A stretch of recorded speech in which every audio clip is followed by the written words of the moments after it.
ಒಂದು Appu tattoo studio ಅಂತ ಹಾಕಿದ್ದೆ. ಸೊ ಆ ದಿನ ನನಗೆ ಗೊತ್ತಾಯಿತು ಅವರು PRK ಆಫೀಸಲ್ಲಿ ಇದ್ದಾರೆ ಅಂತ. ಸೊ ಅಲ್ಲಿ ಹೋದಾಗ ಅಪ್ಪು ಸರ್ ಅವರು ಫಾರ್ಚುನರಲ್ಲಿ ಗಾಡಿಲಿಂದ ಹಾಗೆ ತೊಗೊಂಡು ಹಾಗೆ ಕೊಟ್ಟರು. ಆ ಟೈಮಲ್ಲಿ ಯಾವುದೋ ವಿಡಿಯೋ ಮಾಡಬೇಕು ಅಂತ ಅನ್ನಿಸ್ತಿಲ್ಲ, ಯಾಕೆಂತಂದರೆ ನನಗೆ ಗೊತ್ತೇ ಇಲ್ಲ, ನನಗೆ ಅದು ನನಗೆ ಗೊತ್ತೇ ಇಲ್ಲ ಅವ್ರು ಬಂದು ಕೊಡ್ತಾರೆ ಅಂತ. ಸೊ ಇವನ್ ಕೊಟ್ಟಿರೋದು ನನಗೆ ಖುಷಿ ಅನಿಸುತ್ತೆ. ಆ್ಯಂಡ್ ಒಂದು 5 year ಆಯಿತು ನಾನು ಇದನ್ನು ಹಾಕ್ಕೊಂಡಿರೋದು. ಆ್ಯಂಡ್ ಇದನ್ನು ನಾನು ಪ್ರತಿಯೊಂದು ಜಾಗಕ್ಕೆ ಹಾಕ್ಕೊಂಡು ಹೋಗಲ್ಲ. ಅಪ್ಪು ಸರ್ದು ಮತ್ತು ರಾಜ್ಕುಮಾರ್ ಫ್ಯಾಮಿಲಿಯಿಂದ ಏನಾದರೂ ಫಂಕ್ಷನ್ ಇದ್ದರೆ ಮಾತ್ರ ನಾನು ಹಾಕ್ಕೊಂಬರ್ತೀನಿ. ಇದನ್ನು ಯಾವಾಗಲೂ ಹಾಕ್ಕೊಳ್ಳಲ್ಲ. ನಮ್ಮ ರಾಜ್ಕುಮಾರ್ ಫ್ಯಾಮಿಲಿ ಸೆಲೆಬ್ರೇಷನ್ ಇದ್ದರೆ ಮಾತ್ರ ಅಷ್ಟೇ ಹಾಕೊಂಬರೋದು. ಯಾಕೆಂತಂದರೆ ಹೌದು, ನಾನು ಎಂಗೇಜ್ಮೆಂಟ್ಗೂ ಕಾದು ಇಟ್ಕೋಬೇಕು ಅಂತ 5 years ಆಯಿತು, ಆದರೂ ಹಂಗೆ ಇಟ್ಕೊಂಡಿದ್ದೀನಿ. ಸಖತ್ತಾಗಿದೆ. ಯಾಕಂತಂದರೆ ಆ ಆಕಾಶ್ ಮೂವಿ ರಿಲೀಸ್ ಅಂತ ಅನಿಸ್ತಾ ಇಲ್ಲ. ಯಾಕೆಂತಂದರೆ ಈ ಜನಸಾಗರ ನೋಡಿ ಕಣ್ ತುಂಬಿ ಹರಿದು ಹೋಗ್ತಿದೆ. ಈ ಜನ ನೋಡಿದರೆ ಅಪ್ಪು ಬಾಸನ್ನು ಪ್ರೀತಿಸ್ತಿರೋ ವ್ಯಕ್ತಿನೇ ಇಲ್ಲ ಸರ್.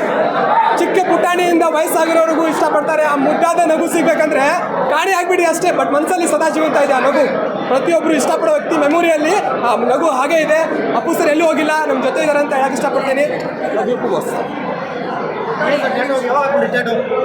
ಸರ್ ಹಾಕ್ಸ್ಕೊಂಡು ಸುಮಾರು ವರ್ಷ ಆಯಿತು, ಅನ್ಸೋದೇ ಇಲ್ಲ ಸುಮಾರು ವರ್ಷ ಅಂತ. ಯಾಕಂತಂದರೆ ಈ ಟ್ಯಾಟು ಅಷ್ಟೊಂದು ಕ್ಲಿಯರಿಟಾಗಿ ಬಂದಿರೋದು.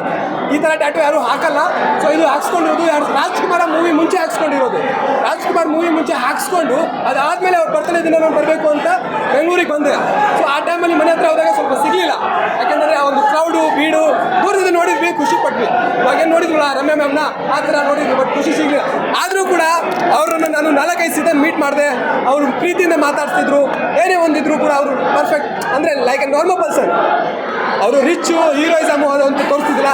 ಒಂದು ಏನೇ ಒಂದು ಬಂದರೂ ಕೂಡ ಕ್ಲೋಸಾಗಿ ಮಾತಾಡೋರು, ಚೆನ್ನಾಗಿ ಮಾತಾಡೋರು. ಮನೆಗೆ ಬಂದವರಿಗೆ ಊಟ ಕೊಟ್ಟು ಎಲ್ಲ ತುಂಬ ಹೆಲ್ಪಿಂಗ್ ಮಾಡೋರು. ಆ ವ್ಯಕ್ತಿ ಬಗ್ಗೆ ಹೇಳೋಕ್ಕೆ ಬೇರೆ ಮಾತೇ ಇಲ್ಲ ಸರ್.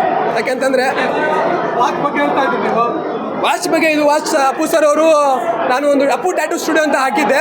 ಸೊ ಆ ದಿನ ನನಗೆ ಗೊತ್ತಾಯಿತು ಅವರು PRK ಆಫೀಸಲ್ಲಿ ಇದ್ದಾರೆ ಅಂತ. ಸೊ ಅಲ್ಲಿ ಹೋದಾಗ ಅಪ್ಪು ಸರ್ ಅವರು ಫಾರ್ಚುನರಲ್ಲಿ ಗಾಡಿಲಿಂದ ಹಾಗೆ ತೊಗೊಂಡು ಹಾಗೆ ಕೊಟ್ಟರು. ಆ ಟೈಮಲ್ಲಿ ಯಾವುದೋ ವಿಡಿಯೋ ಮಾಡಬೇಕು ಅಂತ ಅನ್ನಿಸ್ತಿಲ್ಲ, ಯಾಕೆಂತಂದರೆ ನನಗೆ ಗೊತ್ತೇ ಇಲ್ಲ, ನನಗೆ ನನಗೆ ಗೊತ್ತೇ ಇಲ್ಲ ಅವ್ರು ಬಂದು ಕೊಡ್ತಾರೆ ಅಂತ.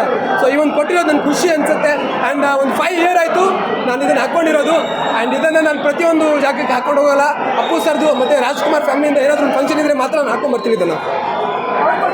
ಹೌದು, ಅಪ್ಪು ಸರ್ ಕೊಟ್ಟರು ವಾಚ್. ಇದು 2 ಗಿಫ್ಟ್ ಇದ್ದಾವೆ. ಇನ್ನೊಂದು ವಾಟರ್ ಬಾಟಲ್ ಕೊಟ್ಟಿದ್ರು. ಜೇಮ್ಸ್ ಮೂವಿ ಶೂಟಿಂಗ್ ನಡೆಯುತ್ತಿರೋ ಟೈಮಲ್ಲಿ ಬಾರೋ ಅಂತೇಳಿ. ಯಾಕೆಂತಂದರೆ ಈ ಟ್ಯಾಟೂ ಮತ್ತು ಈ ಹೋಮ್ ನೋಡಿ ಅವ್ರು ನಾನು ಗುರುತಿಸಿ ನಾನು ಕರೆಸಿದ್ರು.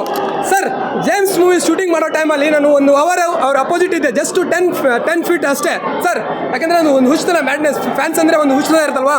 ಸೊ ಒಂದು ಬಟ್ಟೆ ತೆಗೆಯೋದು, ಸರ್ ಒಂದು ಫೋಟೋ ಅಂತ ಕಾಣಿಸ್ತಿದ್ದೆ. ಆಮೇಲೆ ಅವರು ಬ್ರೇಕ್ ಅಂತ ಹೇಳಿದ ತಕ್ಷಣ ಅವ್ರು ಹೋಗೋ ಟೈಮಲ್ಲಿ ಆ ಹುಡುಗನ ಕರೆಸಿ ಅಂತೇಳಿ ಫೋಟೋ ಕೊಟ್ಟು ಕಳಿಸಿದ್ದಾರೆ. ಯಾಕೆಂತಂದರೆ ಆ ವ್ಯಕ್ತಿ ಸಾವಿರಾರು ಲಕ್ಷಾಂತರ ಅಭಿಮಾನಿ ಇರ್ತಾರೆ. ಅದರಲ್ಲಿ ಒಬ್ಬರ ಫ್ಯಾನ್ಸ್ಗೆ ಅವರು ಕರೆಸ್ಕೊಂಡು ಫೋಟೋ ಕೊಟ್ಟು ಕಳಿಸ್ತಾರಲ್ಲ, ಆ ಒಂದು ರೀತಿನೇ ಬೇರೆ ಸರ್. ಅವ್ರ ಬಗ್ಗೆ ಹೇಳೋಕ್ಕೆ ಮಾತೇ ಸಾಲಲ್ಲ. ಭೂಮಿಯಲ್ಲಿ ಕೋಟಿ ಹೂ ಇದ್ದರೂ ಕೂಡ ಭಗವಂತ ಬೆಟ್ಟದ ಹೂಗೆ ಆಸೆ ಪಟ್ಟು ನಮ್ಮ ಬಾಸ್ನ ತಗೊಂಡಿದ್ದಾರೆ ಅಂತ ಅನಿಸುತ್ತೆ. ಯಾಕೆಂತಂದರೆ ಇನ್ನೂ ನಮ್ಮ ಅಪ್ಪು ಸರ್ ಅವರು ಮಾಡೋದು ತುಂಬ ಇತ್ತು. ಅವರು ಜೀವನದಲ್ಲಿ ಪ್ರತಿಯೊಂದರಲ್ಲಿ ಇನ್ನೂ ಭಾಳ ಇತ್ತು. ಫಿಲ್ಮಲ್ಲಿ ಇನ್ನೂ ಇತ್ತು. ನಮಗೆ ಅವ್ರ ಸ್ಫೂರ್ತಿನೂ ಇದ್ದರು. ಹಾಗಂತ ಹೇಳಿ ನಾವು ಅವ್ರನ್ನ ಬಿಟ್ಕೊಟ್ಟಿಲ್ಲ. ಆ್ಯಂಡ್ ರಾಜ್ಕುಮಾರ್ ಫ್ಯಾಮಿಲಿಯಲ್ಲಿ ಇವಾಗ ನಮ್ಮ ಯುವ ರಾಜ್ಕುಮಾರ್ನ ನಾವು ಜೂನಿಯರ್ ಅಪ್ಪು ಅಂತಲೇ ಕರಿತಿದ್ದೀವಿ. ಪ್ರತಿಯೊಂದಕ್ಕೂ ಅವರ ಜೊತೆಯಾಗಿರ್ತೀವಿ. ಜೈ ಅಪ್ಪು ಬಾಸ್, ಜೈ ರಾಜವಂಶ, ಜೈ ರಾಜವಂಶಿಗೆ ಒಳ್ಳೇದಾಗಲಿ ಅಂತ ಹೇಳ್ತೀನಿ ಸರ್. ನೋಡಿ 20 ವರ್ಷಕ್ಕಿಂತ ಮುಂಚೆಲೇ ಅನಿಸಿತ್ತು ಈ ಸಿನಿಮಾ ಗತ್ತು ಗಮ್ಮತ್ತೆಲ್ಲ. ಆದರೆ ಇವತ್ತು ನೋಡಿ ಎಲ್ಲ ಒಂದು ಕಡೆ ಫ್ಯಾಮಿಲಿ ಆಡಿಯನ್ಸ್ನ ಕರ್ಕೊಂಬರೋಕ್ಕೆ ಇಡೀ ಕರ್ನಾಟಕದಲ್ಲಿ ಯಾವ್ದಾದ್ರು ಒಂದು ಕುಟುಂಬ ಯಾರು ಇದ್ದಾರೆ ಅಂತಂದರೆ ಓಣನೊಳ್ಳಿ ಡಾಕ್ಟರ್ ರಾಜ್ಕುಮಾರ್ ಅವರ ಕುಟುಂಬ. ಶಿವಣ್ಣ ಆಗಿರ್ಬೋದು, ಅಪ್ಪೂರ್ ಆಗಿರ್ಬೋದು, ಯುವರಾಗಿರ್ಬೋದು, ರಾಘಣ್ಣ ಆಗಿರ್ಬೋದು, ಅವ್ರ ವಂಶನೇ ಫ್ಯಾಮಿಲಿಗೆ ಡಿಪೆಂಡು. ಅಂದರೆ ಒಂದು ಅಣ್ಣ ತಮ್ಮನ ಸಂಬಂಧ, ಒಂದು ಅಕ್ಕ ತಂಗಿಯ ಸಂಬಂಧ, ಪ್ರೀತಿ ಯಾವ ರೀತಿ ಮಾಡಬೇಕು, ಇದೆಲ್ಲ ಇದೆಯಲ್ಲ, ಇದು ಅದ್ಭುತವಾದ ಕನ್ನಡ ಚಿತ್ರ. ಇದು ದಯವಿಟ್ಟು ಇವತ್ತು ಒಡಿ ಬಡಿ ಚಿತ್ರಗಳ ಮಧ್ಯೆ ಸಂಸಾರ ಸಮೇತ, ಫ್ಯಾಮಿಲಿ ಸಮೇತ, ಹೆಣ್ಮಕ್ಳುಗಳ ಸಮೇತ ಯಾವ್ದಾದ್ರು ಒಂದು ಸಿನಿಮಾನ ನೋಡ್ಬೋದು ಅಂದರೆ ಅದು ಅಣ್ಣವ್ರ ಕುಟುಂಬ.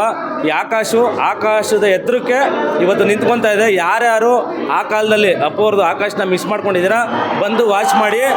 ಅಪ್ಪುವರ ಕದರು, ಅಪ್ಪುವರ ಫಿಗರು, ಅಪ್ಪುವರ ಅಭಿನಯ, ಅಪ್ಪುವರಿಗಿರ್ತಕ್ಕಂಥ ದಮ್ಮು, ಅಪ್ಪುವರು ಆಡೋ ಭಾಷೆ, ಅಣ್ಣವ್ರು ಬಿಟ್ಟರೆ ನೆಕ್ಸ್ಟು ಕನ್ನಡನ ಸಲೀಸಾಗಿ ಮಾತಾಡ್ತಕ್ಕಂಥ ವ್ಯಕ್ತಿ ಅಪ್ಪುವರು ಯಾವತ್ತೂ ಎಲ್ಲರ ಮನಸ್ಸಲ್ಲಿದ್ದಾರೆ. ಇವತ್ತು ನಾವು ಅಪ್ಪುವ್ರನ್ನ ಕಳ್ಕೊಂಡಿದ್ದೀವಿ. ಆದರೆ ಎಲ್ಲೋ ಒಂದು ಕಡೆ ಇಲ್ಲಿ ಎಷ್ಟೋ ಜನ ಪ್ರೀತಿಸ್ತಾರಲ್ಲ, ಆ ಅಭಿಮಾನಿಗಳ ನಗುಲಿ ಅಪ್ಪುವ್ರನ್ನ ನೋಡ್ತೀವಿ. ನನಗೆ ರಿಯಲ್ಲಾಗಿ ನಾನು ಅಪ್ಪು ಅವ್ರು ತೀರೋದಾಗಿಂದ ಯಾವ ಸಿನಿಮಾನೂ ನೋಡಿಲ್ಲ. ಆ್ಯಕ್ಚುಲಿ ಅಪ್ಪು ರಿಲೀಸ್ ಆಯಿತು, ನಾನು ಬಂದು ನೋಡಲಿಲ್ಲ. ಆಕಾಶು ಅಷ್ಟೇ, ನಾನು ಬಿಟ್ಟು ನೋಡ್ತಾ ಇದ್ದೀನಿ ಬಿಟ್ಟರೆ ನನಗೇನೋ ಒಂಥರ ನನಗೆ ತುಂಬ ಫೀಲ್ ಆಗುತ್ತೆ ಅಪ್ಪು ಅವ್ರನ್ನ ಮಿಸ್ ಮಾಡ್ಕೊತಾ ಇದ್ದೀವಿ ಅಂತ.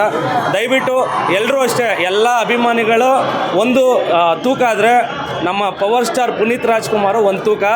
ಒಬ್ರು ಹೇಳಿದ್ದಾರೆ ನಮ್ಮ ದೊಡ್ಡವರು ರಕ್ಷಣಾ ವೇದಿಕೆ ನಾರಾಯಣಗೌಡರು, ಇಡೀ ಸ್ಟಾರ್ಗಳ ಸೂಪರ್ ಸ್ಟಾರ್ಗಳ ಯಾರು ಅಪ್ಪ ಇದ್ದರೆ ಡಾಕ್ಟರ್ ರಾಜ್ಕುಮಾರ್ ಅಂತ. ಈ ಇಡೀ ಕನ್ನಡ ಚಿತ್ರರಂಗದಲ್ಲಿ ಅಭಿನಯ ಆಗಿರ್ಬೋದು, ಡ್ಯಾನ್ಸು, ಫೈಟು, ಮತ್ತೊಂದು ಮಗದೊಂದು ಏನಾದ್ರು ಇದ್ದರೆ ಒಬ್ಬರೇ ಒಬ್ಬರದು ಅಪ್ಪು ಅವರು.